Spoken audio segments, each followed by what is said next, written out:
Hello and Happy New Year, I'm Jessica from Fluid Web Works. Now I realise that it's like halfway through January now, which is the time that we do the post halfway through the month. But I hope that by now the dust has settled after festive celebrations and you're getting into new habits. This post is really a reflection on 2012 and talking about habits moving forward, because as an entrepreneur or a business owner or someone who's self-employed, we are constantly dealing with the issue of time management, work-life balance, actually being aware of how stress is affecting us, and constantly need to adjust, recalibrate how we're working, whether that's because of a change of circumstances or just how we feel, or more work or less work. Just really being sensitive to what's going on. And without a team around you, or even if you do have a team around you, if you're the head of a company, it can be very difficult to forget to look after yourself and to look in. So New Year is a really good time to do that. Now, looking back on 2012, I want to share with you a couple of tricks that I did that I think may help you, they may not, and also moving forward what I'm hoping to implement into my working practices that I really feel will help me and the main issues. And feel free to jump in and tell me in the comments below whether you feel that that you would adjust it slightly for yourself, whether you've tried these things, whether there's something else that you try, and kind of getting involved. If there are any resources mentioned in the following video, then there will be links to it below, so you can check there. Now, tool number one, which has made a massive difference to me, is using one of these timers. The reason for that is because I have a habit, personally, of just getting into work and forgetting to just have a break, just to have a drink of water or sweet or whatever else. What I do with this is you can see it's 91 minutes. I set the amount of time that I'm happy to work for, and then at the end of it, the timer goes off. Now, if I'm in the middle of something, then sometimes I just carry on.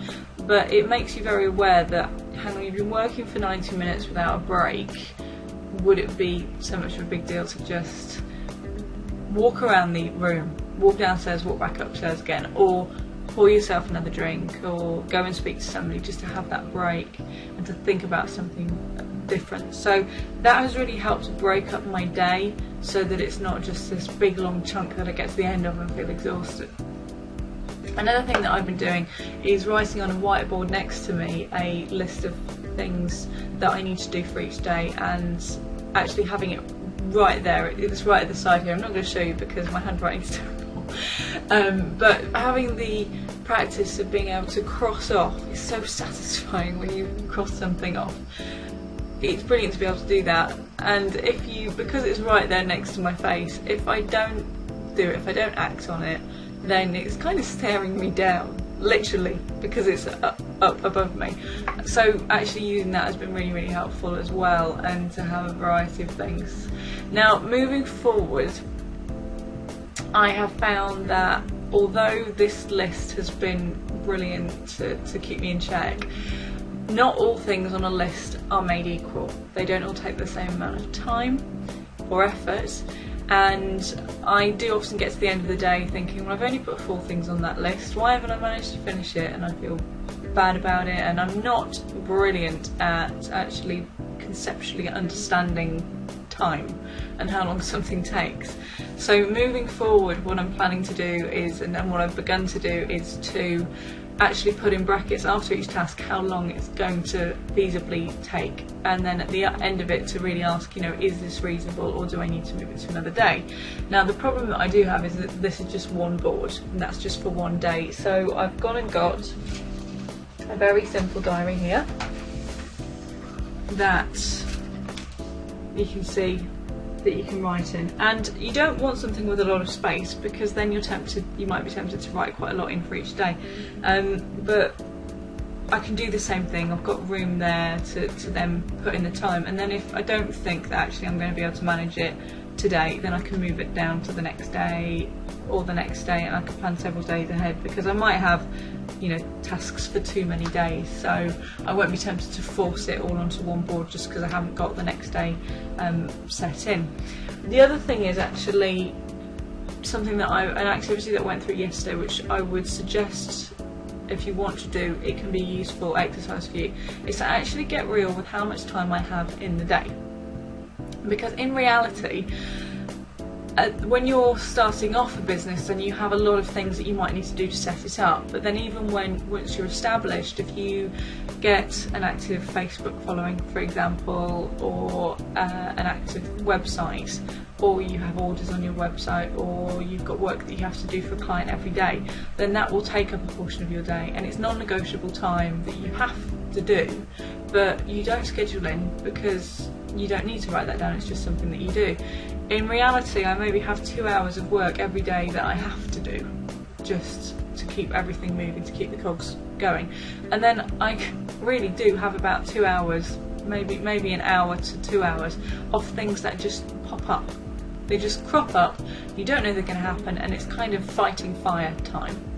And that's time when you just have to do it, you have to drop what you're doing, and you're going to have to find room in that day to sort it out because suddenly it's a problem.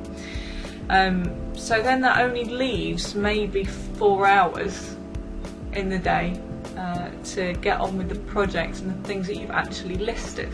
So in reality, it's not the 8 hours that you might have originally scheduled in, the 8 hours plus.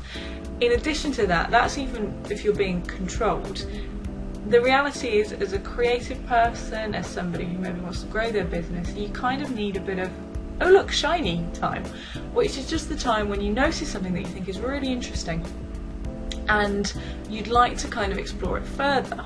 And although this might seem quite in self-indulgence and you should be more controlled and disciplined and concentrate on what you're doing, this is a time when you can actually come across things that can absolutely transform your business. When you're in a frame of mind when you can think in a way that is really open and explorative, and you can go out there and find something really interesting.